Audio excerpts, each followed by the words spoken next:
Halo sahabat cerdas, Assalamualaikum warahmatullahi wabarakatuh.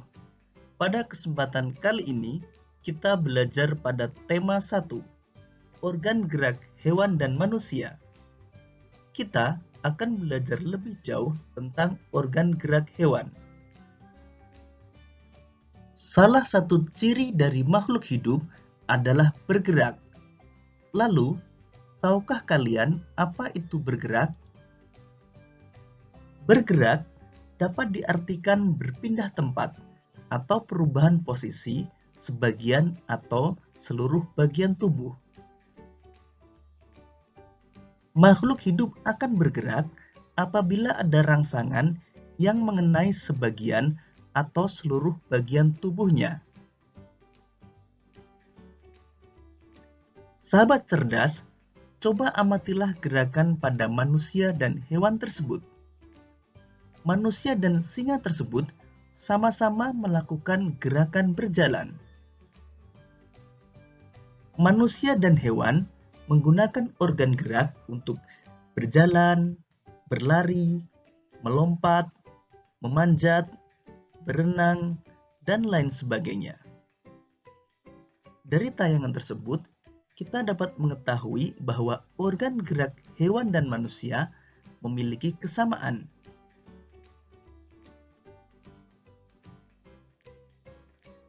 Organ gerak manusia dan hewan terdiri dari dua macam, yaitu alat gerak pasif berupa tulang dan alat gerak aktif berupa otot.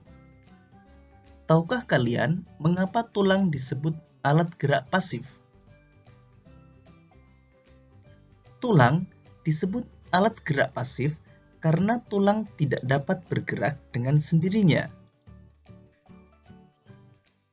Sedangkan otot disebut alat gerak aktif karena ototlah yang menggerakkan tulang-tulang tersebut.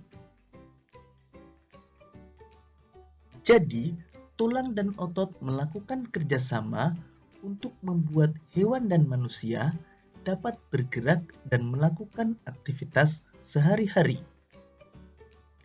Kerjasama antara otot dan tulang membentuk suatu sistem yang disebut sistem gerak. Bagaimana sahabat cerdas? Apakah sampai di sini kalian bisa memahami? Ayo kita lanjutkan belajar lebih jauh lagi.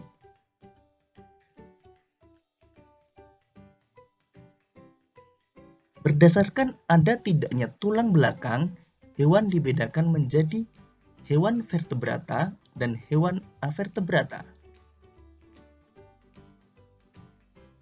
Hewan vertebrata adalah hewan yang memiliki tulang belakang, misalnya kelinci, gajah, burung, ikan, kadal, ular, dan lain sebagainya. Hewan avertebrata adalah hewan yang tidak memiliki tulang belakang, misalnya belalang, cacing, siput, bintang laut, ubur-ubur, dan lain sebagainya.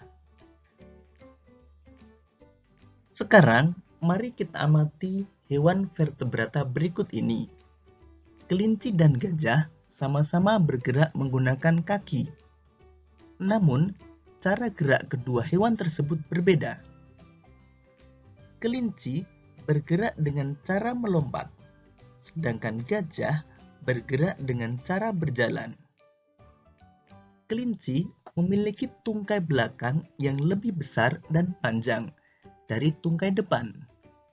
Hal inilah yang menyebabkan kelinci bergerak dengan cara melompat. Kemudian perhatikan hewan berikut ini. Burung merupakan hewan vertebrata yang bergerak dengan menggunakan sayap. Burung bergerak dengan cara mengepakkan sayapnya sehingga dapat terbang di udara.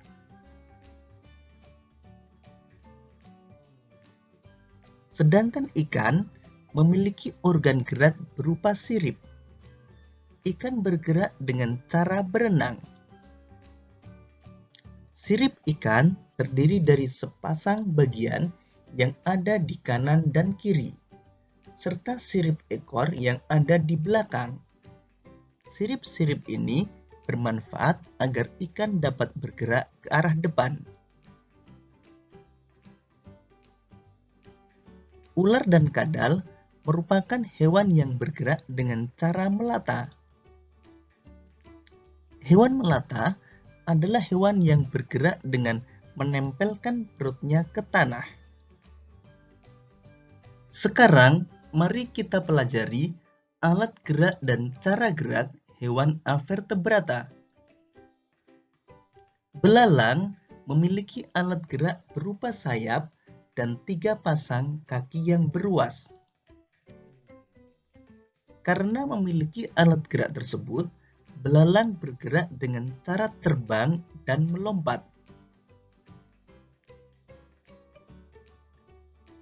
Kupu-kupu bergerak dengan cara terbang menggunakan sayapnya.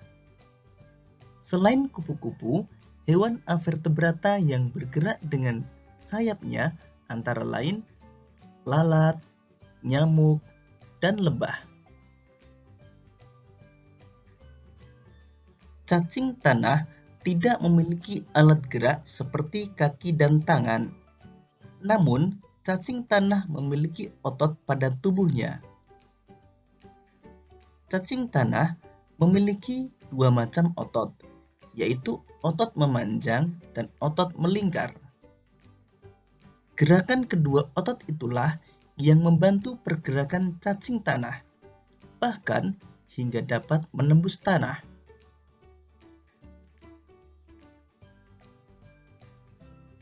Siput dan bekicot merupakan hewan avertebrata yang bergerak dengan menggunakan otot yang biasa disebut dengan kaki perut.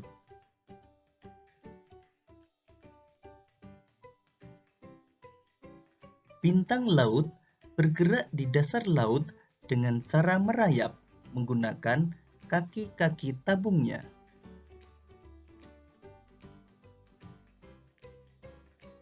Ubur-ubur dan cumi-cumi bergerak menggunakan tentakel. Tentakel adalah organ tubuh yang dapat memanjang dan bersifat fleksibel. Demikian tadi sahabat cerdas penjelasan tentang organ gerak hewan. Semoga video ini memudahkanmu dalam memahami materi organ gerak hewan. Untuk menguji pemahamanmu, coba kerjakan latihan soal yang terdapat pada deskripsi video. Selamat belajar!